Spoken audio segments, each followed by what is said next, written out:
Broadly speaking, I'm interested in what I would call a kind of deep time environmental histories and the impact of human intervention on our landscape. And what I mean by these kind of deep time environmental histories is that I'm interested in geographies or landscapes that have, a deep history. They've, as we know, landscapes have formed over eons of time, and they hold and deposit so much of our past, so much of our cultural and societal past and history. And by deep time, I mean, that kind of refers to and relates to, I suppose, a geological sense of time. So, I like to kind of play with the kind of ideas of deep and human time, and the kind of what I call a temporal dissonance that emerges out of that. So temporal relation to time, and dissonance denoting a kind of a tension between the time of landscape and the time of human time. And so the kinds of landscapes I'm interested in are landscapes that are often those landscapes that are resources to be, extracted for their energy potential. So I've done work in the past, for example, on a residency in Belgium on a former coal mine, and in recent years the work has focused largely on the extraction and the impact of industrial scale extraction on our peatlands in the Midlands of Ireland. In terms of the relationship of the media that I work with, and processes and the work and the research, I suppose I would say that my work is kind of rooted somewhat in printmaking, and so my early years in college in Crawford is kind of in the print department, noticing how the transfer of an image from one surface to another, there's a latency in the developing of an image in that process. And also the kind of wounds or scarring on a copper plate might relate to the wounds and scars on the surface of the landscape. So I would say that, print has kind of been formative, I suppose, in my processes, although more recently, and certainly within the last 6 years, I've been working a lot with analogue photography.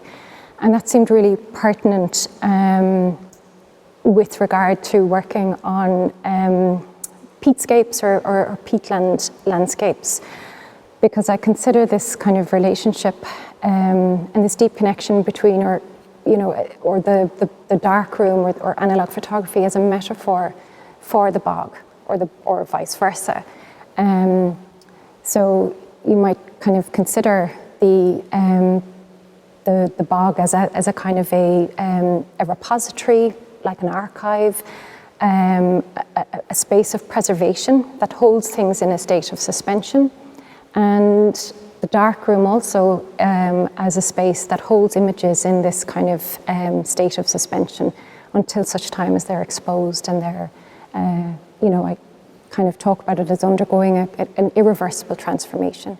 The kind of theories and ideas that underpin a lot of the work, I think through the idea that Karl Marx first kind of intimated in the 1800s. It's a theory of the metabolic rift, and what that means, in very general terms, is the idea that there's a rift or rupture that has occurred in the relationship between human beings and nature, and that rift and rupture is visible to this day. We are further and further kind of alienated from our natural world, and I use that way of thinking to apply to landscapes that I see have been impacted by industrial extraction, by overproduction and overconsumption. There's other kind of ideas and theories and research that kind of I suppose feed the work, and underpin, I suppose, my understanding of this kind of damage to the landscape, and other ideas in relation to slow violence, which is a kind of a way of thinking about the impact we have on the landscape, which doesn't manifest until much later. And so it's, by the time it does manifest, it's often, too late. So all these ideas, I suppose, inform the work I make. And as well, the way I treat, I suppose, the negatives that I make or that I develop through the process of analogue photography. That's very kind of important and significant, that it's analogue and not digital. When I develop these negatives, I cut and collage them. And of course, once that's done, there is no going back. And that kind of, in a way, poignantly relates to the bog and extraction, and the fact that there is no restoring or rehabilitating that land back to what it was. We can repair it to an extent, but there is no going back. And so in the same way I treat these negatives with that kind of same kind of, I suppose, violence, by inflicting these kind of cuts and collaging them back together with sellotape and incorporating other elements into it. But at the same time, I suppose the process, I would say, is done with an element of care and an element of precision.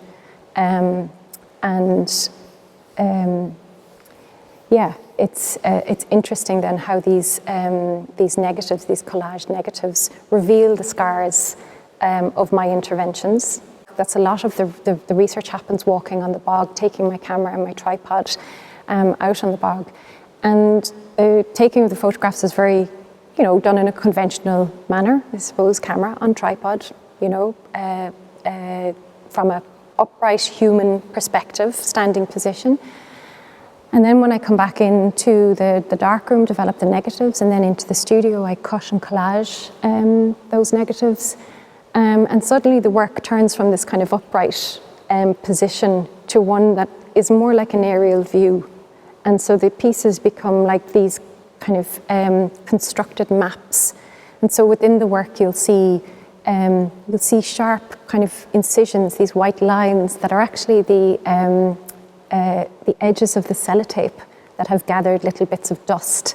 But these read like, I suppose, sharp incisions on the landscape. You'll also see bits of fibre. I think of the bog and I think of the peat as a fibrous material, densely woven. Think of it as material, as fabric. In terms of what I would like the audience to kind of take away from the work is, like I said, I hope it generates a kind of greater awareness of the damage done to our planet. And I hope that, through an engagement, a deeper engagement with it, that the audience might walk away from the work with what I describe as a kind of a lighter step. And that's not in a sense of a lighter mood, because we're in a time of deep kind of crisis in terms of our climate and environment. But I mean a lighter step in the sense of walking with a lighter step in relationship to our natural world, and a kinder, more caring relationship with our natural world.